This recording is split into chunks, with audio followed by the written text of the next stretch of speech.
আগত প্রত্যেক পর্যটক বন্ধুদের সুন্দরী দীঘায় স্বাগত। আপনাদের কাছে বিনম্র অনুরোধ, আপনারা কেউ নোংরা আবর্জনা এদিক সেদিক ফেলিবেন না। জোয়ার চলাকালীন কিংবা মদ্যপ অবস্থায় কেউ সমুদ্রে জলে নামিবেন না।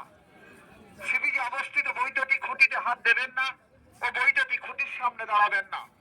যে সকল পর্যটক বন্ধুরা আপনারা গাড়োয়ালের উপর বসে আছেন কিংবা শিবিজে ঘোরাঘুরি করছেন, নানা রকমের খাবার খাচ্ছেন, প্লাস্টিকে কিংবা কাগজের ঠোঙায় চায়ের কাপ ব্যবহার করছেন, জলের বোতল, সেগুলি এদিক সেদিক না ফেলে নির্দিষ্ট ডাস্টবিন ব্যবহার করুন।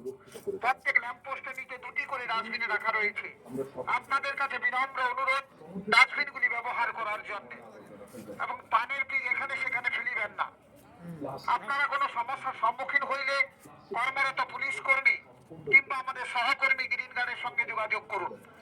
আমাদের সহকর্মী বন্ধুরা আপনাদের সহযোগিতা করতে সদা প্রস্তুত। ভ্রমণকালে আপনার আচরণ যাতে অন্যের বিরক্তর কারণ না হয় সেদিকে লক্ষ্য রাখবেন। বক্তা অনুসারে দীঘা শঙ্করপুর উন্নয়ন কর্তৃপক্ষ।